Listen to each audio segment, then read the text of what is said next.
Bismillahirrahmanirrahim. Dengan nama Allah yang Maha Pemurah lagi Maha Penyayang. Alhamdulillahirabbil alamin wassalatu wassalamu ala asyrafil anbiya'i wal mursalin wa ala alihi wa sahbihi ajma'in. Rabbi yassir wa la tu'assir wa bitamim bi khair. Amma ba'. Allahumma salli ala sayyidina Muhammad wa ala ali Muhammad. Assalamualaikum warahmatullahi wabarakatuh. Kepada saudara-saudari, tuan dan puan yang dirahmati Allah sekalian. Pada malam ini yang sungguh berbahagia ini, saya akan membawa satu tajuk yang berbunyi, benarkah aku hidup bertuhankan nafsu? Baik. Sebelum Ustazah nak teruskan. Baik. Ustazah nak anda bagi tam sikit kepada Ustazah. Bagi semangat tam sikit untuk Ustazah teruskan. Ustazah nampak makin ramai dah join. Bagi tam sikit. Wow, ramai dah bagi tam. Okey, teruskan. Tam lagi. Ataupun anda nak buat hai. Okey, tunjukkan anda betul-betul dah semangat sekarang. Okey. Baiklah. Alhamdulillah. Syukur sangat-sangat pada Allah di atas respon anda berikan pada Ustazah. Baik. Sebelum kita nak teruskan, baik. Atas tajuk benarkah aku bertuhankan nafsu? Sebelum tu kita kena faham dulu. Mengapakah aku harus faham ataupun anda harus faham perkataan nafsu dahulu? Okey. Baik. Bagi mengulas perkataan nafsu ni, terlalu banyak definisi, terlalu banyak bahasa yang diguna pakai. Okey, hari ini ada orang panggil nafsu tu sebagai stres, sebagai kemahuan, ada yang dipanggil sebagai emosi, ada yang dipanggilkan sebagai terlalu ikut hati. Macam-macam lagi lah bahasa yang diguna pakai untuk menjelaskan perkataan nafsu tu. Walau bagaimanapun, kita harus mendapat definisi yang sebenarnya supaya kita tidak salah faham terhadap perkataan nafsu. Baik, terima kasih tam yang diberi. Alhamdulillah. Baik, terima kasih yang baru join. Selamat datang ke live FB Mahat Khalifah An-Nur. Saya kenalkan Ustazah Rozaini selaku mudirah di Mahat Khalifah ini. Malam ni berbesar hati dan bersyukur sangat pada Allah nak kongsi pada anda di atas tajuk benarkah aku hidup bertuhankan nafsu. Baik. Okey, baik, Ustazah nak teruskan ni. Okey. Perkataan nafsu tadi. Okey. Satu yang boleh kita fahamkan perkataan nafsu ni bukanlah bila disebut nafsu ni tidak baik. Sebab mungkin cara pemikiran atau pemahaman kita merasakan nafsu itu sesuatu yang tak elok. Baik. Nafsu ni boleh saya kategorikan kepada dua bahagian. Baik. Dia ada bahagian pertama dan kedua. Baik, kita gunakan pada bahasa yang biasa kita gunakan, iaitu lebih tepat yang mudah kita gunakan iaitu perkataan emosi. Nafsu, kehendak adalah benda yang sama. Baik, emosi terbahagi kepada dua bahagian. Yang pertama adalah emosi yang positif dan satu lagi emosi yang negatif. Bila kita hidup dengan sesuatu benda yang negatif, of course nafsu atau kehendak kita akan menjurus diri kita ke arah negatif. Tapi jika kita hidup ke arah positif, of course lah seluruh jiwa raga, seluruh pemikiran dan seluruh tutur kata kita akan menjurus ke arah positif. Baik, terima kasih. Terima kasih yang yang baru masuk dan yang masih bersama dengan Ustazah. Apapun Ustazah nak welcome semua sekali. Dan Ustazah nak beritahu pada malam ni adalah sembang santai. Sembang-sembang santai terapis yang terapis yang program ni adalah terapis Muslim Malaysia. Terapi Muslim Malaysia, insya-Allah. Jadi terapi Muslim Malaysia ni adalah berkumpulnya ramai terapi-terapi Islam kita, orang-orang Islam kita, yang mana salah seorang terapinya adalah dari Ustazah. Maaflah Ustazah tersangkut cakap ni. Salah seorang terapi itu adalah diri Ustazah sendiri, terapi Muslim Malaysia, yang mana pengasasnya adalah Cik Mustaqim Beliau adalah pengasas kepada TMM, shortcut pada terapi Muslim Malaysia, yang mana dia punya penasihat dia juga daripada orang-orang hebat, di antaranya seperti Dr. Ben Fadil. Assalamualaikum pada Dr. Ben and Cik Kim dan juga all terapis yang insyaAllah pada malam ni akan join bersama dengan Ustazah untuk kita sama-sama kongsi, sama-sama kita berbicara tentang ilmu yang sebentar lagi yang kita nak bincangkan ni, yang kita nak sembang-sembang, nak santai-santai malam ni, insyaAllah. Baik, okey, Ustazah teruskan lagi. Okey, hari ni kita nak cerita pasal nafsu. Jadi Ustazah terangkan balik pasal definisi nafsu sebelum kita pergi lebih jauh, insyaAllah. Nafsu tu, atau lebih tepat hari ni yang kita sebut sebagai emosi. Baik, emosi ni terbahagi pada dua. Emosi, setiap manusia ni dilengkapi oleh nafsu. Kejadian manusia itu terciptanya dengan adanya roh, adanya akal, adanya nafsu. Allah jadikan segala ni untuk mengimbangi keputusan perjalanan kita mengharungi kehidupan. Tanpa mempunyai nafsu, kita tidak boleh merasa.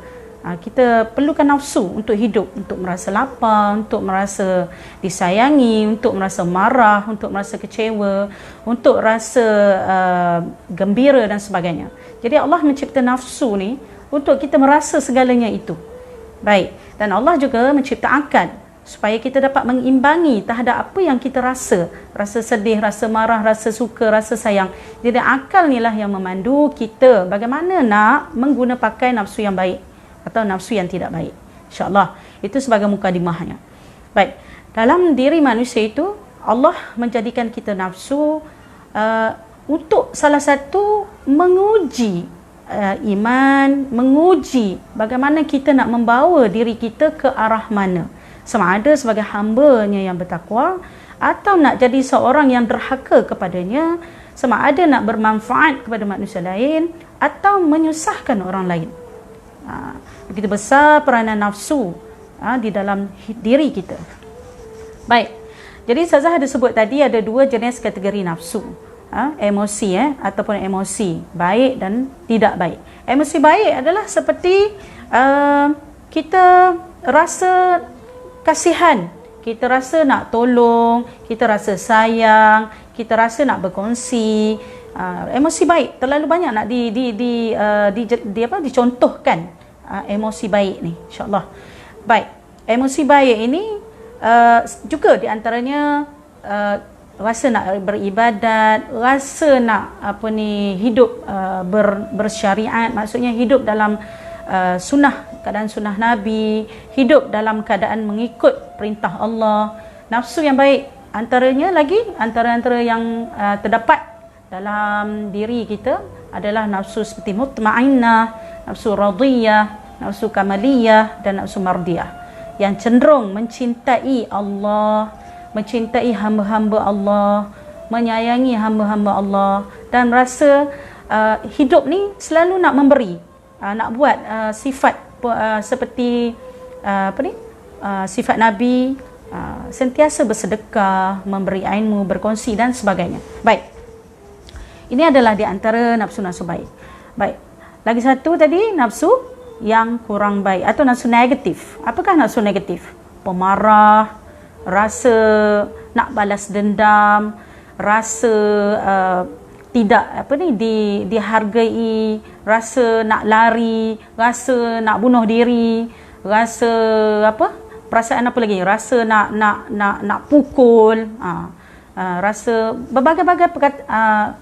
berbagai-bagai satu perbuatan yang menjurus kita ke arah yang lebih keburukan. Baik, saya rasa anda pun dah lebih maklum, anda dah faham bahawa emosi yang Allah cipta dalam badan diri kita ni, tubuh badan kita ni, memang terbahagi pada dua. Sebab itulah Allah ciptakan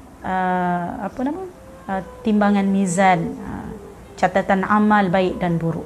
Kerana Allah nak tengok kita memandu nafsu ni dengan baik atau tidak, atau mengikut hati dan fikiran kita dengan membabi buta, melulu, tanpa melalui proses berfikir, iaitu akal. Jadi nafsu itu harus ditapis dahulu, tak boleh disegerakan kehendaknya, disempurnakan kehendaknya. Alhamdulillah.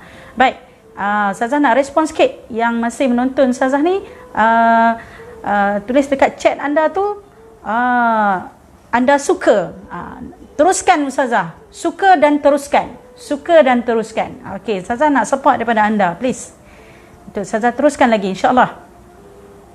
Baik, alhamdulillah, sambil-sambil anda nak nak reply dekat chat, bahagian chat tu, untuk terus suka dan teruskan, insya-Allah kita bagi masa sikit. Okey, pada sahabat-sahabat kita, rakan-rakan kita, ada yang baru join, apa yang mereka buat ni.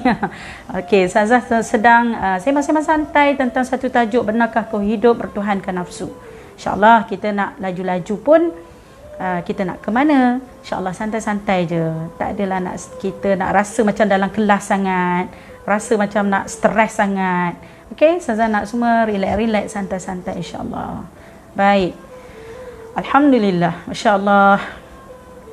Okey, suka dan teruskan. Daripada Nur Batrisha, daripada Alisha Nima. Okey, terima kasih. Okey, respon lagi. Ustazah perlukan respon lagi. Alhamdulillah, masya-Allah. Tabarakallah. Okey, oleh kerana anda mahu Ustazah teruskan, insya-Allah Ustazah teruskan lagi topik perbincangan kita tadi. Okey, nafsu atau emosi yang kita hadapi ni selalu kadang-kadang dia menguasai jiwa kita. Bila kita rasa dalam keadaan tertekan, Ustazah faham ketika ni dalam keadaan lockdown, kita terpaksa duduk di rumah, dikatakan hampir sepenuh masa duduk ke rumah, dengan keadaan environment rumah yang kecil, yang agak terhad. Mungkin juga daripada sudut bilangan ahli, keluarga, kesefahaman, dan daripada sudut berbagai-bagai lagi faktor kadang-kadang menyebabkan kita rasa agak tertekan, agak stres. Dan hari ini Allah kumpulkan kita bersama, ahli-ahli keluarga kita, mak ayah kita, adik-beradik kita, suami, isteri, anak-anak dan sebagainya. Tak lain tak bukan, Allah mahu kita wujudkan balik sistem kekeluargaan itu. Bagaimana wujud sistem kekeluargaan yang menjurus tenang, menjadikan rumahku syurgaku. Bagaimana kita nak jadikan tenang, kita nak bagikan rumah kita tu bahagia, walaupun seadanya. Dan keadaan lockdown ni taklah bermewah-mewahan, dan keadaan kita duduk di dalam rumah, suasana yang hanya sangat terhad. Sudah tentulah jiwa kita kadang meronta-ronta, rasa nak bebas, nak keluar. Sebagai manusia yang normal, this is sesuatu perkara yang semua manusia faham, iaitu satu kebebasan untuk keluar masuk, untuk kembali belajar, ada yang kembali bekerja, ada yang nak hobi nak melancong dan sebagainya. Oleh itu, kita kena faham sesuatu. Untuk memahamkan sesuatu ni, kita kena fahamkan diri kita dahulu, barulah kita akan rasa tenang. Selagi kita tak fahamkan diri kita, masya-Allah, kita tak boleh nak faham atau tak boleh nak menerima sesuatu tekanan. Baik, pada zahirnya Ustazah yakin dan Ustazah percaya anda di luar sana sudah pun faham apa yang berlaku, hakikat sebenar di dunia atau negara kita atau di mana-mana saja ketika ini. Satu wabak yang telah diturunkan oleh Allah untuk sesuatu perkara besar yang harus kita ketahui. Baik, oleh itu Ustazah teruskan lagi, insya-Allah, berkaitan dengan nafsu tadi. Okey, nafsu ni bila mana dia menguasai jiwa kita, maka dia akan jadi king of control. Dia arah kita itu, dia arah kita ini. Fikiran kita jadi serabut, hati jadi nak marah, tengok isteri nak marah, tengok suami nak marah, tengok anak-anak nak marah, tengok mak ayah nak marah, mak ayah tengok anak nak marah. Yalah, apa-apa lagi lah, semua rasa nak marah. Bila mana dia take over the body, itulah berpuncanya masalah. Sebab itu kita kena berkenalan dulu dengan nafsu tadi. Ia terdiri daripada nafsu positif dan nafsu negatif. Baik, saya harap untuk mukadimah awal ni, insya-Allah mungkin anda dah dapat memahami apakah itu nafsu yang dipanggil tadi emosi baik dan emosi buruk. Baik. Alhamdulillah, ujian kasih sayang daripada Allah, reda dan terus bersyukur. Ya, betul benar Puan Puan Siti Hajar Mak Saad. Alhamdulillah. Baik, okey, kita terusnya apakah yang terjadi jika kita telah memilih emosi yang salah? Okey, untuk kita nak pergi kepada soalan yang nombor 2 ni, baik, Ustazah suka nak menjelaskan lagi terhadap penggunaan nafsu tadi. Kalau nafsu baik dapat kita terapkan dalam hati kita, insya-Allah keputusan akan datang semua dalam bentuk positif dan bersemangat. Kita kan, bukan kita saja bersemangat nak hidup, orang sekeliling kita pun rasa semangat dengan kita sebab emosi yang kita pamerkan, emosi yang ada di diri kita. Baik, bagaimana? Okey, kita akan jelaskan secara lebih lanjut, lebih terperinci bagaimana emosi ni dapat kita tambahkan, dapat kita resapkan dan kita supaya ia menjana dalam diri kita ni dalam keadaan bentuk yang sentiasa positif. InsyaAllah kita akan pergi kepada tu. Tapi sebelum tu Ustazah juga nak cerita dulu pasal emosi yang tak baik ni. Kadang-kadang bila sebut emosi tak baik ni, kita kalau pandang seorang tu, kita nampak dia beremosi tidak baik, kita kata ni ikut nafsu sangat ni, panah baran sangat ni, Allahu Akbar, suka sangat jas orang, buruk sangka dan sebagainya. Baik, emosi-emosi tidak baik ni juga ada kegunaannya, ya.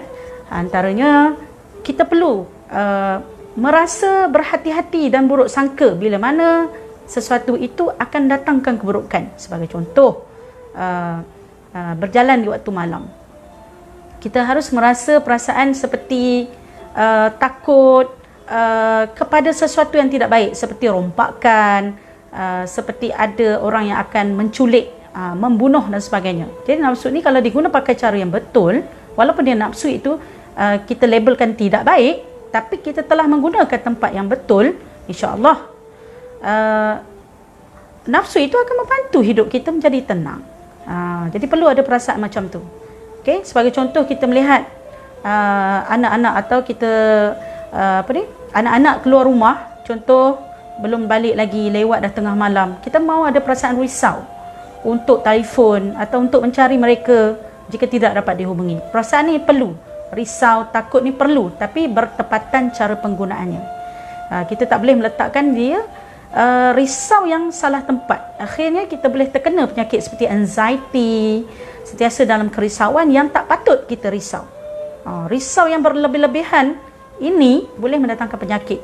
Tapi risau yang cantik, yang positif, itu adalah baik untuk diri kita kembali. Sebagai risau, contohnya, amalan aku diterimakah oleh Allah? Ya Allah, ya Tuhanku, aku risau, bekalanku ni cukup ke untuk ku bawa bertemu denganmu nanti, ya Allah. Ya Allah, takutnya aku nak menghadap dirimu, ya Allah, dalam keadaan, ya Allah, dosaku banyak, ya Allah, dalam keadaan bagaimana lagi amalan perintah yang belum ku sempurnakan lagi. Yes, ini bentuk yang positif, maaf Ustazah, negatif, tetapi telah digunakan cara yang positif. Itu emosi-emosi ini perlu. Jangan sampai kita menolak langsung, mengatakan emosi ini tidak baik. Contohnya emosi merasa takut, risau, rasa buruk sangka, rasa gelabah, perlu, tapi kena pada tempatnya, insya-Allah. Baik. Okey. Seterusnya, by the time kalau Ustazah tengah live ni kan, kalau ada yang nak bertanya, insya-Allah kalau ada masa Ustazah akan menyelit untuk menjawab soalan anda, tapi berkaitan dengan topik yang kita sedang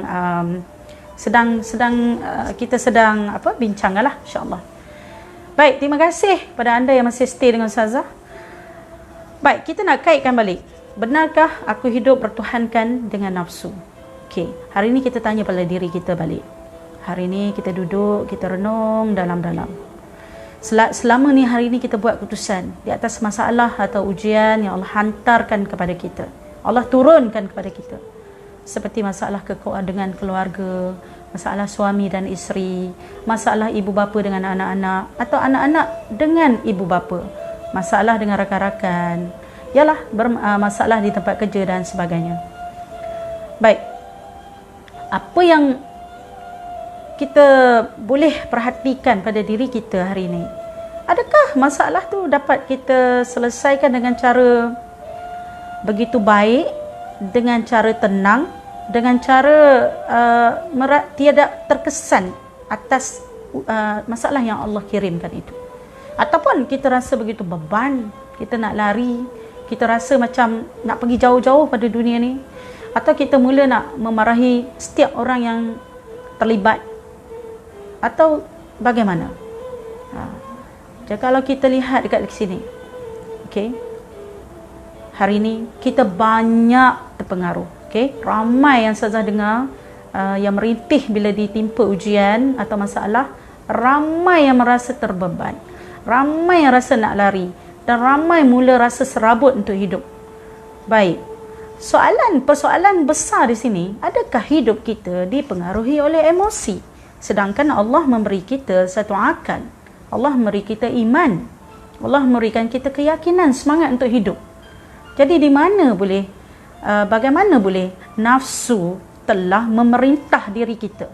Nafsu yang memerintah itu pula adalah nafsu negatif, seperti rasa sedih berpanjangan, rasa stres, rasa nak menangis, rasa nak meraung, rasa nak lari. Kenapa dia yang memerintah diri kita?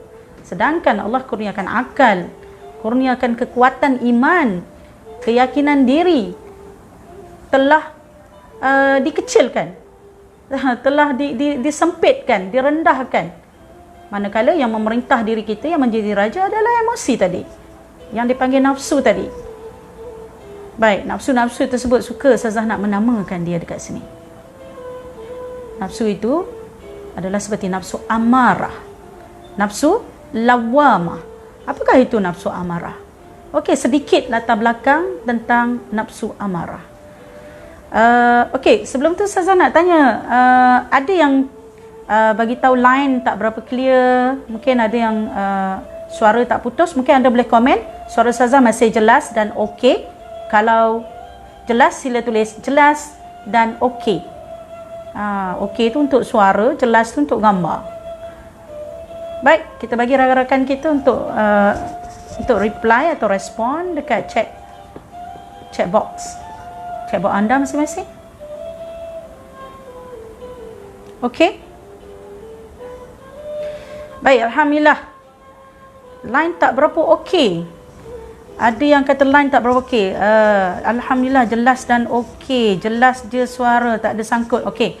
Baik, saya rasa mungkin line di tempat anda, apapun doa yang baik-baik, insya-Allah, supaya anda dapat suara jelas, gambar yang okey, untuk kita teruskan lagi. Kita doa banyak-banyak, semua daripada Allah. Tiada kuasa pun manusia untuk kita nak melebihi ataupun membuat satu lebih daripada kuasa Allah. InsyaAllah semua daripada dia. Baik, mungkin ada lagi yang nak masuk. Ramai lagi yang belum kesiaran, yang belum live dengan FB malam ni. Kita war-warkan lagi. Dah okey Ustazah, Puan Syibah, alhamdulillah, terima kasih. Jelas dan okey. Cik Elia, okey. Alhamdulillah. Okey, alhamdulillah. Syukur banyak-banyak. Kelantan clear. Alhamdulillah. Okey. Typing pun okey. Okey. Baik, saya teruskan. Okey, kembali pada tadi. Bagaimana nafsu atau emosi yang tidak baik ini mengawal pemikiran kita sehingga kan menjadikan kita tertekan. Yang menekan kita itu bukan masalah tersebut. Bukan ujian yang diwujudkan, yang diciptakan oleh Allah. Bukan. Tapi yang mewujudkan tekanan adalah emosi itu tadi. Kerana dialah yang menghimpit, yang mencekam perasaan kita. Masya Allah. Macam mana kita nak meneruskan perjalanan hidup dalam keadaan tertekan begini? Bayangkan kalau kita dapatkan sebotol ataupun secawan air, sebagai contoh, Okey, satu gelas air ni kalau kita pegang, kita hold dia sampai sejam, 2 jam, 3 jam, 1 hari, 5 hari, sebulan, dah tentulah kita tidak mahu, tak mampu lagi nak pegang dia. Kita pasti akan letaknya semula. Kerana beban. Walaupun ia hanya segelas air, kalau berterusan kita nak pegang, bagaimana? Ni kan pula masalah yang sudah menampuk, bertampuk-tampuk, bertindan-tindan, yang kita tanggung sudah berbulan-bulan, bertahun-tahun. Bagaimana kita nak teruskan hidup kalau demikian bebannya? Masya Allah. Baik, jadi soalannya di sini, apakah yang terjadi, Ustazah sambung balik tadi, apakah yang terjadi jika kita terus hidup dengan keadaan emosi yang salah? Of course lah, dia menjadi beban, dia boleh menjadi jatuh sakit, dia boleh menjadi stres yang luar biasa. Bila stres yang berlanjutan luar biasa, akhirnya boleh pergi kepada anxiety, penyakit kerisauan yang berpanjangan. Dia juga boleh pergi kepada penyakit kemurungan, depression, skizo, bipolar, ya Allah, dan berbagai-bagai lagi lah penyakit-penyakit akan hinggap bila mana kita telah meletakkan emosi negatif ini di hadapan. Jadi tentulah anda sendiri pun rasa sangat-sangat menderita kerana dicengkam oleh atau diperintah oleh nafsu yang salah tadi di dalam sistem tubuh badan. Sebenarnya manusia itu bergerak menggunakan rasa hati, niat hati, nak bergerak ke sana, nak buat ni, nak buat tu, semua mesti ada perasaan, ada satu gerak rasa dahulu. Rasa lapar lah, rasa nak makan lah, barulah kita boleh bangun dan bergerak. Jika kita tidak ada perasaan ingin berkehendak sesuatu, pasti kita akan duduk di tempat itu je, tak bergerak. Kita rasa, ya Allah, nak solat lah, ya Allah, aku nak berzikir lah, ya Allah, aku rasa nak buat sesuatu lah hari ni, aku nak bersedekah, ya Allah, aku nak infak, aku rasa nak kongsi-kongsi, ya Allah. Barulah tergeraknya bahagian tubuh badan yang lain, seperti anggota-anggota mulut, kaki, tangan, akal dan sebagainya. Sebab tu orang kata amalu bin niat, segalanya bermula dengan niat. Masya Allah. Okey, ada yang stres, tertekan, kena berhenti kerja. Ada yang saya dengar di dalam suasana lockdown ni, berlaku penceraian, ya Allahu Akbar, berlaku kepincangan.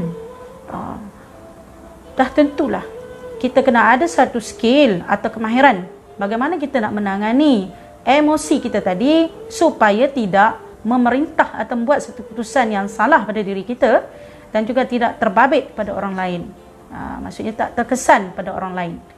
Kalau kita positif, insya-Allah keliling kita juga akan lebih positif pada kita dan kita bantu orang-orang yang tidak dalam keadaan negatif, emosi negatif ini kembali kepada positif. Dan tentulah ilmu yang besar yang harus kita ada pada diri kita untuk kita pakai kemahiran itu di dalam mengendali emosi, perasaan hati kita dan fikiran kita, insya-Allah. Baik, Ustazah suka nak war-war sambil-sambil anda menyaksikan live Ustazah ni, ya. Ada dekat ruangan chat tu anda boleh lihat ada sumbangan ke Tafiz. Okey, Mahat Tafiz An-Nur. Jadi jika anda nak buat sumbangan, anda rasa nak berinfak, anda boleh klik dekat di ruangan chat tu untuk mendapatkan nombor akaun supaya boleh anda sampaikan infak anda itu diberkati oleh Allah. Rezeki anda pun lagi berterusan, tidak putus-putus, insya-Allah. Baik, Cik Azril Azhar, Awaluddin Ma'rifatullah, benar. Sesungguhnya mengenal Islam itu adalah bermulanya mengenal Allah.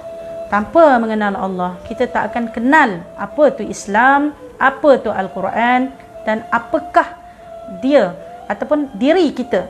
Tak boleh kenal diri kita. Nak kenal diri pun kena ada ilmu. Okey, baik, saya teruskan lagi, insya-Allah. Okey, Bila kita tengok atau kita merasakan diri kita ini sudah bermasalah, terhimpit oleh satu perasaan yang tidak datang pada luar, sebenarnya daripada diri kita yang menghimpit akibat pengaruh kesan ujian yang turun. Seperti pergaduhan suami isteri, tertekan dengan suami, tertekan dengan anak-anak. Jadi mereka itu membuat terciptanya masalah itu sebenarnya daripada Allah. Jadi Allah nak menguji kita bagaimana kita kontrol dalaman kita supaya kita pula boleh pergi kepada solusi yang baik, bukan menambah teruk lagi keadaan tersebut. Baik, setakat ni tolong angkat thumb anda untuk anda mau teruskan lagi. Okey, terus angkat thumb anda yang anda suka lagi nak teruskan. InsyaAllah angkat thumb anda. Baik, ramai-ramai angkat thumb. Okey, alhamdulillah. So harap anda tidak sibuk pada malam ni, ceria-ceria, santai-santai sambil kita mengharingi udara malam yang sejuk yang dingin ni. Kita dapat ilmu, kita memeriahkan jiwa kita dengan apakah itu ketenangan yang sebenar-benarnya. Baik, Ustazah nak teruskan kepada seterusnya, bagaimanakah cara untuk mengendali emosi tersebut. Bagaimana kita nak kontrol? Now pergi kepada skill, kemahiran. Okey. Baik, terima kasih yang sudi bagi thumb kat Ustazah. Terima kasih banyak-banyak Cik Muhammad Saleh, Cik Syukri, Cik Ilya. Insya-Allah. Terima kasih banyak-banyak. Subhanallah. Baik, alhamdulillah. Semoga hidup anda diberkati Allah, sihat, happy dan bahagia. Doa Ustazah pada malam ini pada semua sekali yang sudi bersiaran dengan Ustazah. Kita lihat hari ini, Allah lihat kita, Allah tahu kita mencari-cari solusi dan jawapan di atas tekanan yang kita hadapi semasa tempoh lockdown dan masalah kita hadapi sehari-harian di depan mata kita. Tak kisahlah apa saja yang anda hadapi, anda saja yang tahu akan perasaan perit, sakit, tertekan, rasa ya Allah macam-macam. Anda saja yang tahu. Baik, oleh itu suka Ustazah nak terus terjun ke topik perbualan kita pada malam ni. Bagaimana kita nak mengendalinya? Pertama, kita harus faham satu benda yang besar yang harus kita faham. Punca atau asal usul terjadinya ujian atau masalah tersebut. Okey. Pertama, yang harus kita tahu, ujian itu pastilah datangnya daripada Allah Subhanahu Taala. Dia yang mencipta gaya, bentuk, situasi, keadaan antara siapa dengan siapa dan bagaimana cara nak terjadinya masalah tersebut dan bagaimana pula diwatakkan siapa dengan siapa yang akan melakukan ujian tersebut ataupun pergaduhan, pertelingkahan ataupun terasa hati ataupun kerunsingan antara siapa dengan siapa tentang perkara apa. Baik. Okey, bila kita dah dapat yang pertama adalah datangnya daripada Allah. Baik, kita pergi pula yang kedua. Baik. Itu dari sudut Allah, ya Zal Jalali wal Ikram, yang Maha Agung, ya Alim, ya Rahman, ya Karim. Ya Qawi, yang menurunkan, mencipta, yang Al-Khaliq, mencipta khas untuk hamba-hambanya untuk diuji dan untuk dinaikkan darjat. Tak ada tujuan lain Allah nak cipta masalah tu untuk ranap kita, untuk jatuh kita, tak ada. Sungguhnya Allah itu Ar-Rahman Ar-Rahim, sangat pengasih, sangat penyayang. Diturunkan ujian sesuai dengan iman seseorang, sesuai dengan watak seseorang, sesuai dengan jiwa seseorang. Jadi Allah tahu cara nak menurunkan ujiannya. Baik, itu yang pertama. Baik, yang kedua, okey, kita dah tahu asal usul tadi datangnya pada Allah. Yang kedua, pergi side manusia pula. Baik, hari ini kita tengok manusia. Manusia juga terlibat secara langsung di dalam stres yang berlaku pada diri dia sendiri. Baik, pertama, kita kena lihat secara lebih terperinci dan mendalam. Okey, sesungguhnya masalah atau ujian itu terjadi melalui dua cara. Pertama, melalui fokus terhadap satu masalah yang berlebihan. Contohnya kita nak nak ada menghadapi masalah hutang, tak mampu nak bayar hutang. Kita punya fokus nak bayar hutang dengan terasa tekanan daripada pihak pemiutang yang minta duit pada kita, ataupun terasa tekanan daripada isteri atau suami yang mendesak kita atau memarahi kita, komplain tu komplain ni, atau bos kita, atau tertekan dengan anak kita yang mungkin agak degil, tak dengar cakap. Kita selalu memikirkan dia secara terlalu serius. Bila terlalu serius, itu yang dia panggil tadi fokus yang berlebihan. Dan itulah bermulanya tekanan terjadi. Sebab fokus kita itu supaya rasa macam seolah-olah dengan cara berfikir itu kita boleh selesaikan. Sedangkan berfikir itu bukan menyelesaikan masalah, tapi membebankan hati, membebankan fikiran kita. Baik. Lepas tu kita kena kenal pasti dulu, apakah itu ujian? Barulah kita boleh faham bagaimana dia masuk dan merosakkan sistem hati, fikiran, hingga menjadi runsing serabut, rasa nak nangis, rasa nak lari dan sebagainya. Rasa nak bunuh diri. Allahu Akbar. Dalam pandemik ni, lockdown ni, ya Allah, start daripada 2020 Mac sampai sekarang, berapa ramai kes bunuh diri. Kenapa begitu? Kenapa benda ni terjadi? Masalah kita tak boleh urus baik emosi kita. Kita biarkan emosi yang urus kita, bukan kita urus dia. Sedangkan emosi pula yang mengurus kita. Jadi di mana khalifah kita sebagai seorang manusia yang Allah cipta berakal, diciptakan iman, diciptakan kita bagaimana untuk menimbang satu perkara dengan perkara itu baik atau perkara buruk, sehingga boleh mempengaruhi diri kita sampai boleh mengambil keputusan bunuh diri. Subhanallah, astagfirullahalazim kalau itu berlaku. Baik, saya bersyukur pada Allah hari ini kita ramai-ramai dapat kongsi, kita dapat berkongsi perasaan tentang bagaimana emosi ni telah menyebabkan rakan-rakan atau sahabat-sahabat kita yang gagal dalam hidup, terpengaruh, akhirnya sanggup melukakan kaki tangan, sanggup membunuh diri sendiri, sanggup makan ubat tidur, sanggup pula pergi bunuh orang yang dia dendam. Subhanallah. Baik, kesan-kesan yang tak dapat kita nafikan, dia sangat beri impak besar pada diri kita. Baik, Ustazah nak teruskan lagi, insyaAllah.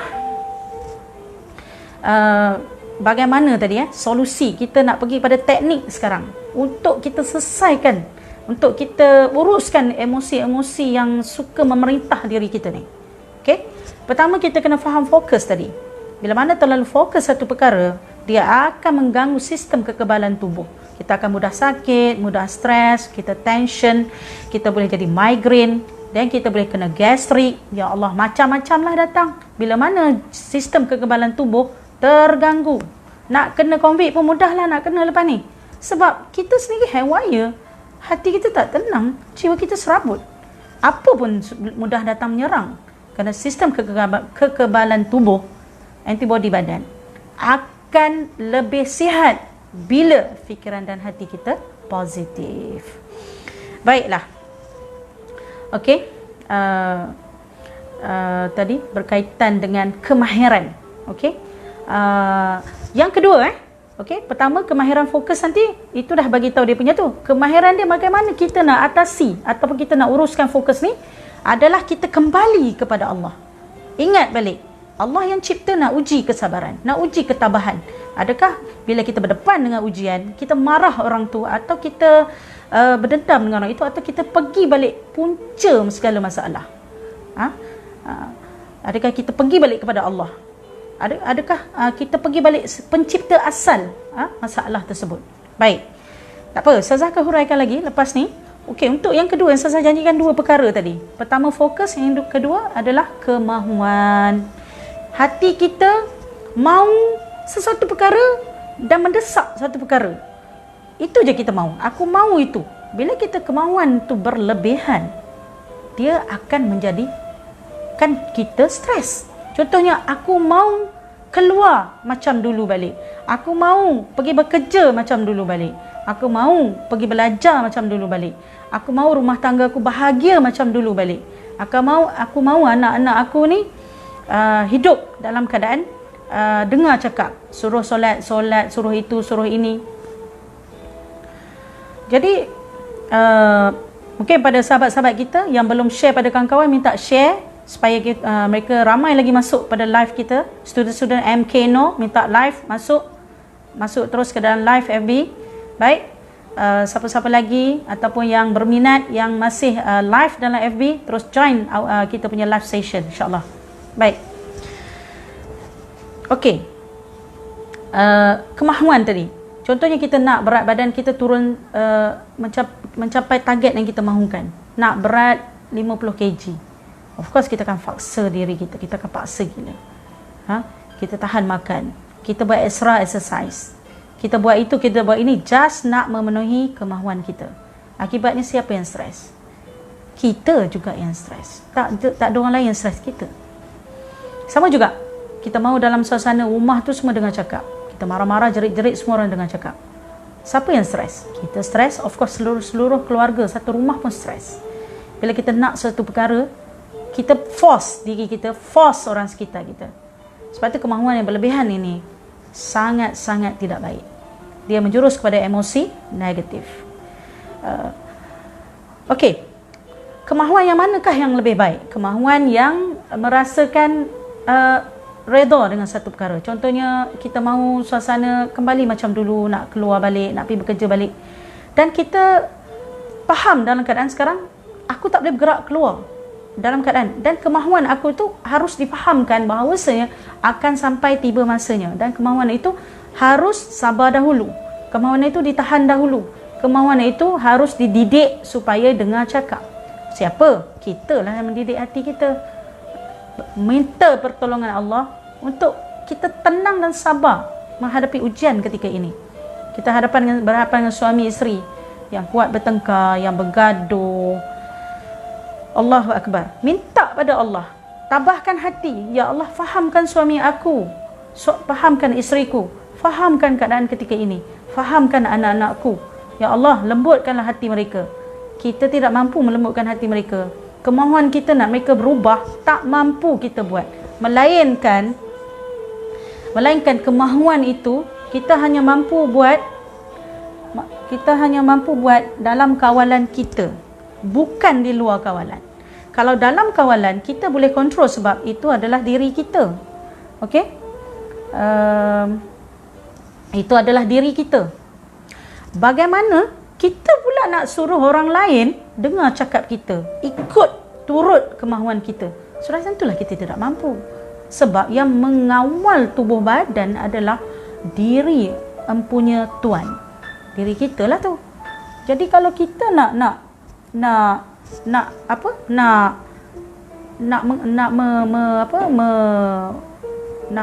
memahamkan kita punya kemahuan tadi supaya jangan terlalu mendesak, kan? Kita boleh buat dalam kawalan kita sendiri. Tapi kalau kita nak orang lain faham seperti mana kita faham, itu tidak mungkin terjadi. Kita kena minta bantuan Allah. Sungguhnya Allah itu tempat Allahus Samad, tempat Allah, tempat itu tempat mengadu. Tempat kita memberitahu kepada Allah, mengadu, mencurah rasa. Allah akan jentikkan hati-hati pada manusia mana yang nak dilembutkan dan difahamkan keadaan. Bukanlah kita yang melembutkan hati manusia lain. Siapalah kita? Hanyalah hamba yang hina dan penuh dosa, lemah lagi tak berdaya. Maka Allah lah yang akan melembutkan hati manusia yang ingin kita tujukan itu. Anak ke, suami ke, isteri ke, sahabat ke, atau guru ke, atau sesiapa keliling kita, kawan-kawan dan sebagainya. Kita perlukan pertolongan Allah, bukan datang daripada kita. Jadi boleh saya recap tadi, kemahuan dan fokus yang menyebabkan manusia itu terjerat di dalam kehendak dan fokus berlebihan yang menyebabkan dia jadi stres, tertekan. Dia nak segera cepat baik, segera, semuanya segera. Tidak ada apa benda yang segera atas muka bumi ini. Kita harus berusaha dahulu, berdoa dan bertawakal, insya-Allah. Insya-Allah Allah mendengar rayuan rintihan hati kita. Bangun dalam keadaan tidak ada manusia yang mendengar. Kita berkhalwat, berdua-duaan dengan Allah di sepertiga malam, mengadu pada Allah, menangis pada Allah, luahkan segala isi hati. Allah lebih faham kita, melebihi ibu bapa kita, melebihi segala orang di sekeliling kita. Luahkan pada Allah, insya-Allah. Allah akan jentikkan hati-hati tersebut Kalau yang belum lagi diberikan hidayah, Allah berikan hidayah padanya. Kalau belum lagi orang itu memahami akan kesalahannya, dia akan fahamkan kesalahannya. Jika hati itu belum dijentikkan lagi dengan rasa penyesalan, dia masih lagi rasa betul apa yang dia lakukan, dia masih lagi rasa hebat apa yang dia lakukan. Jadi semua itu pekerjaan yang tak dapat kita lakukan dalam diri kita sendiri. Kita perlukan pertolongan Allah. Dalam keadaan pandemik waktu ketika ini, ya Allah, kita kena dekat lagi dengan Allah, merayu pada dia, mohon pada dia, jerit pada dia, berlari pada dia, bagi tahu apa yang anda rasa, apa yang anda sakit, pergi dekat dia. Itulah bila kita fokus pada masalah tadi, kita tukar fokus kepada Allah. Daripada kita fokus daripada kemahuan asyik kita nak itu nak ini, kita tukar ataupun kita bergerak kepada pergi kepada Allah. Ya Allah, kemahuanku ini ya Allah adalah kemahuanmu. Kau yang menggerakkan akan kemahuan ini, maka kau saja yang boleh makbulkan kemahuanku ini. Ya Allah, aku nak anak-anak aku itu semua solat, dengar cakap. Ya Allah, di antara mereka tidak ada pergaduhan, tak ada pergaduhan, tidak ada bermusuh-musuhan. Ya Allah, ya Allah, rezekiku tersempit ketika ini ya Allah. Ya Allah, ada di antara saudara-saudara ya Allah yang sakit ketika ni ya Allah, aku tak mampu nak bantu mereka ya Allah. Aku tidak ada kekuatan untuk menyembuhkan mereka ya Allah, tapi aku ada doa, aku ada hati untuk pergi pada Engkau ya Allah, mengadu pada Allah. Kemahuan kita itu kita salurkan kepada Allah, bukan kita salurkan kepada manusia itu. Sebab kita memang tidak mampu mengubah dia, kita tak mampu menasihati dia untuk dia ikut sepenuh-penuhnya apa yang kita cakap. Maka kita pergi pada Allah, nanti Allah akan jentik hati dia, Allah akan ikut, Allah akan turut apa kemahuan kita tadi. Sebab kita dah pergi kepada Allah, maka Allah bantu perjalanan untuk sampai mesej yang ada dalam hati kita kepada mereka. Subhanallah. Begitu juga fokus tadi. Daripada kita fokus masalah, tak habis-habis fokus masalah, fokus rezeki, fokus segala-gala yang kita nampak sebagai masalah tu, kita tukar fokus pada Allah. Aku kena lebih dekat pada dia. Kalaulah Allah tak beri masalah ni, mungkin aku tidak pandai lagi berdoa dengan cara yang benar. Air mataku belum lagi jatuh menitik-nitik, hatiku belum lagi meraung bersungguh-sungguh. Bila mana manusia itu dihimpit dengan kesakitan, dihimpit dengan penuh rasa sakit yang teramat dalam, kesusahan demi kesusahan, sudah pastilah dia akan pandai berdoa. Sudah pastilah dia akan jerit kepada Allah dengan sesungguh ikhlas hatinya, tanpa lagi ada rasa ragu-ragu. Dia pergi kepada Allah. Itulah kemahiran yang perlu kita ada untuk mendidik nafsu kita, nafsu yang selama ini memerintah kita. Kita kembali kepada Allah, kita minta Allah yang didik dia. Ya Allah, ya Allah, daripada aku ni seorang yang suka sangat fokus pada masalah. Ya Allah, ya Tuhanku, sampai nak fokus pun kita kena minta doa pada Allah. Kau fokuskanlah aku hanya kepadamu, meminta pertolongan padamu. Fokuskanlah aku pada ibadahku. Banyak lagi yang belum kulakukan. Mungkin di waktu ketika lockdown pandemik COVID-19 ni, aku ada banyak masa ya Allah untuk berzikir. Aku ada banyak masa untuk solat-solat sunat. Aku ada banyak masa nak buat kebaikan. Aku ada banyak masa nak buat zikir, dan banyak lagi. Aku ada banyak masa untuk khatam Quran berkali-kali. Tanpa kau beri ni ya Allah, tanpa kau beri aku masa dan kesihatan, aku takkan mampu. Jadi hari ni Allah kumpulkan kita dengan keluarga, anak, isteri, suami, ibu bapa, kaum keluarga. Kita duduk berjemaah, kita sambil mengingati. Kita buat satu majlis kecil-kecilan dalam keluarga kita. Kita mengingati, banyak sebut Allah. Allah uji kita. Patutnya kembali ketika ujian yang sedang besar melanda negara kita, semua orang terkesan, tak ada satu pun yang tak terkesan. Kita pergi pada Allah, kita menangis pada Allah. Ya Allah, ujilah aku di atas kemampuanku. Sungguhnya aku redha akan ujianmu. Ya Allah, kau tenangkanlah hati ini, kau tenangkanlah fikiran ini. Macam mana sekalipun datang, supaya aku cepat redha. Aku terus mencarimu. Sesungguhnya jalan keluar satu masalah bukan atas diriku, tapi dirimu ya Allah. Kau yang mencipta, kau yang menyelesai, kau yang memula, Kau yang mengakhirkan. Subhanallah.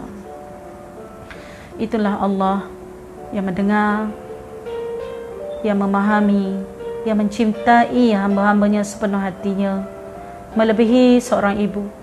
Malam ni kita sama-sama rasa sentuhan Allah. Dia hadir dalam hidup kita setiap saat.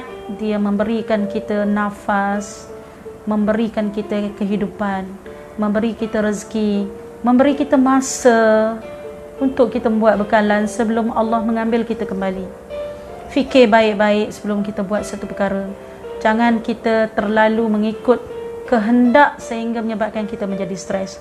Sebaliknya, apa saja kita nak jodoh ke, kita rasa nak disayangi ke, kita rasa nak difahami ke, kita kena berbalik kepada Allah. Kerana Allah saja akan menjentik rasa sayang, rasa cinta, rasa dihargai, rasa difahami. Allah saja yang mampu, bukan perbuatan manusia. Baik, hari ini kita hidup. Benarkah kita hidup bertuhankan nafsu? Kalau benar, kita sudah membuat satu pilihan yang salah. Sepatutnya kita hidup berdasarkan atas keredaan Allah. Kita pergi kepadanya, terima apa jua yang dia nak bagi, dan kita berbaik sangka atas ujian. Pasti Allah nak didik aku, nak kuatkan aku. Mungkin pilihan aku tak bagus sebelum ni, Allah didik aku lebih baik. Mungkin sebelum ni aku belum lagi mendapat kelengkapan seperti tabah dan sabar. Sebab ujian ni Allah lengkapkan aku. Mungkin sebelum ni aku sangat panah baran, sangat ikut perasaan, sangat fikir diri aku, sedangkan aku tidak fikir atau tidak merasakan perasaan Allah sendiri. Sedangkan Allah mencipta hambanya ini penuh kasih sayang, bukan untuk didera, untuk dikejami, bukan untuk disakiti, bukan untuk kita menanggung beban, tapi Allah mendidik kita untuk kembali kepadanya bila berdepan dengan ujian, bila berdepan dengan kekeliruan, bila berdepan dengan kesedihan, bila berdepan juga dengan kegembiraan. Kembalilah pada Allah, kerana Dia yang mencipta semuanya itu. Allahu Akbar. Siapalah kita yang nak menentang takdir, yang nak menentang qada dan qadar? Siapalah kita yang nak berdabik dada mengatakan hebat di atas ilmu yang kita miliki, kitab yang bersusun-susun ratus kita pelajari, hadis yang beribu-ribu kita hafal, Quran yang berkhatam-khatam, berjuzuk-juzuk kita hafal? Bukan itu. Tetapi iman ketika susah, ketika kita jatuh, ketika kita bangun, di mana pun kita masih bersama Allah. Itu yang Allah lihat. Allah tidak lihat apa yang kita ada, tapi Allah lihat iman kita. Allah tidak lihat siapa kita dulu, Allah melihat siapa kita sekarang. Seberapa banyak dosa yang pernah kita lakukan, itu dulu. Jika kita sudah pun bertaubat kembali padanya, Allah melihat kita sekarang, bukan seperti manusia masih mengenang dosa yang lama, mengungkit-ungkit benda yang lama. Sekali buat salah disebut berjuta-juta kali, itu manusia. Tapi Allah itu sifatnya pengampun, al-afu, memaafkan kesalahan kita, sentiasa memberi peluang pada kita.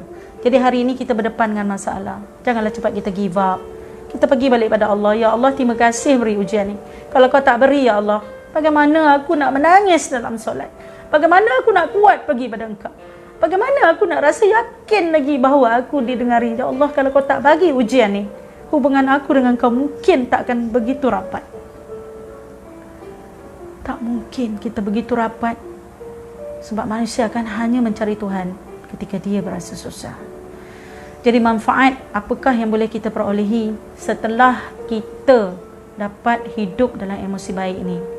Dah tentulah dapat lagi rapat dengan Allah, dapat bersabar dengan ujian diberikan, dan kita juga mendapat pelajaran serta bimbingan-bimbingan daripada Allah.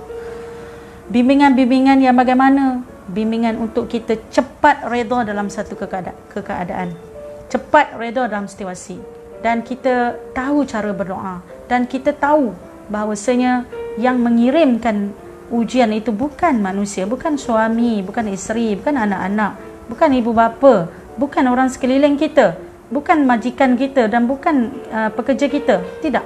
Yang mengirim itu adalah Allah. Maka sebab itulah kita kena kembali pada pencipta ujian. Sebagai contoh, kita pernah dengar daripada penceramah Syekh Zainal Asri pernah mengatakan, ujian itu dia seperti juga macam anjing. Bila kita baling dia akan datang terkam kita.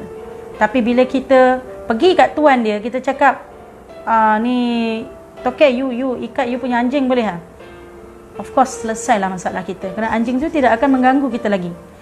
Tapi kalau kita pergi baling anjing tu akan terkam kita. Dia memang masalah tu makin lama makin besar. Jadi macam itulah juga bila kita mendapat sesuatu masalah, kita pergi pada pencipta masalah. InsyaAllah hanya pencipta masalah yang boleh selesaikan masalah kita. Baik, jadi hiduplah bertuhankan Allah, bukan bertuhankan nafsu. Itulah manfaat bila mana kita dapat jelas cara nak kembali kepada Allah. Sebenarnya kita telah pun pergi ke arah cara yang betul, iaitu mengendali emosi kita, mengurus emosi kita dengan cara yang betul, dengan cara yang paling bijak, dengan cara yang paling tepat. Okey, baik. Ustazah dan rakan-rakan terapis di Terapi Muslim Malaysia, insya-Allah akan membantu jika anda memerlukan khidmat kami. Anda boleh layari atau anda pergi Google je, tekan Terapi Muslim Malaysia. InsyaAllah terdapat ada 36 panel terapis kita yang berada di seluruh Malaysia. Di Kelantan, di Terengganu, Selangor, Shah Alam, Kedah. Ustazah wakil daripada Kedah, Sungai Petani. Ada yang daripada Perak. Jadi anda boleh Google dekat Terapi Muslim Malaysia untuk mencari mereka yang berdekatan dengan anda untuk minta bantuan. Okey? Pengasas kepada kita punya Muslim Terapi Malaysia ni, Cik Mustaqim dan Dr. Ben juga terlibat orang yang kuat lah, maksud Ustazah, yang mewujudkan grup-grup terapi Muslim ni untuk kita sama-sama berganding tangan, berganding bahu membantu anda-anda di luar sana yang terjerat dengan emosi, tak tahu nak keluar. InsyaAllah kita akan lebih pergi kepada solusi secara Islamik. Mudah-mudahan Allah membantu kita. Walau bagaimanapun, anda boleh PM Ustazah atau DM Ustazah jika anda ada persoalan. InsyaAllah kalau ada masa, Ustazah akan jawab balik WhatsApp tersebut. Kalau belum, anda tunggulah. InsyaAllah ada masa pasti akan sampai giliran anda. Apapun, jika anda berhajat untuk mendapatkan secara individu, rawatan individu, sila WhatsApp Ustazah dulu untuk kita buat appointment dan kita tengok apa yang boleh kita yang boleh kita selesaikan, kita solusikan, sama ada nak berjumpa atau secara talian. Okey, untuk rawatan talian juga kita buka, insya-Allah. Anda boleh WhatsApp Ustazah personal nanti. Okey, apapun Ustazah, terima kasih banyak-banyak pada anda walaupun malam ni masa dia terhad. Okey, insya-Allah kita rasa makin dekat dengan Allah di atas ujian yang Allah kirimkan kepada kita, mencari Allah. Mungkin asbab kita tak dapat nak menyelesaikan, kita jumpa terapi-terapi kita ni sebagai hanya asbab, tapi tak lain tak bukan kita akan pergi kepada Allah jua. Baik, saya buka pada soalan. Jika ada yang nak bertanya, mungkin ataupun nak memberi pendapat, silakan, insya-Allah. Ya, ujian cara Allah nak pilih hamba-Nya kembali dan mendapat cinta sejati pada Allah, kembali pada pencipta masalah. Ya, betul. Benar ya, Puan Nazira. Kalau kita rasa hari ini kita dah pelancur ataupun telah tergelincir jauh daripada Allah, kita rasa yang penyebab masalah kita ni adalah manusia, marilah kita kembali balik pada Allah. Kita kembali pada Dia, kita bertaubat padanya, kita minta ampun padanya kerana perbuatan kita itu, sebab tidak menyadari kehadiran Allah datang memberi pengajaran, pendidikan ilmu kepada kita, tapi merasakan sebagai beban. Kita mengeluh, kita menjerit, sedangkan perbuatan mengeluh itu juga sudah satu dosa jika kita tahu. Alhamdulillah, syukur banyak-banyak pada Allah. Baik, jika anda nak bertanya soalan Ustazah masih buka ruang. Jika anda nak PM secara personal, anda boleh berbuat demikian di Messenger Mahat Khalifah An-Nur pun boleh, atau personal WhatsApp kepada Ustazah pun insya-Allah boleh. Yang mana boleh kita bantu, kita kongsi, kita berikan, kita sama-sama bantu. Siapalah kita nak merasa hebat di atas muka bumi Allah ini, insya-Allah. Alhamdulillah, terima kasih perkongsian okey daripada Puan Syiba. Terima kasih sama-sama. Terima kasih kembali. Okey, Cara Mawadah, terima kasih sama-sama. Terima kasih kepada anda sudi live bersama Ustazah malam ni. Puan Nazira, terima kasih sudi bersama-sama, dan anda telah banyak memberi komen dan juga rumusan di atas apa yang telah kita sama-sama santai-santai tadi, sembang-sembang. InsyaAllah kita faham dan kita amal. Itu yang terbaik. Buah yang paling baik, pokok adalah ilmu, dan buah yang paling baik ialah amal. Tak guna kita tanam pokok jika tidak ada hasil. Dan tentulah setiap kita tanam pokok mahukan buahnya, dan buahnya adalah amal, insyaAllah. Maka amal itulah yang Allah akan timbang, akan kira di akhirat kelak sebagai apa yang telah kita kerjakan, kebaikan di atas muka bumi Allah ini. Muhammad Saleh, ya Cik Muhammad Saleh, terima kasih perkongsian Ustazah. Ya, sama-sama Cik Muhammad Saleh. Alhamdulillah. Jika ada pertanyaan silakan. Okey, terima kasih kerana sudi luang masa pada malam ni. Baik, sebelum Ustazah akhiri live kita pada malam ni, marilah kita sama-sama mengucap syukur pada Allah di atas ujian, di atas masalah, di atas kesusah payahan, kesakitan yang Allah beri ini.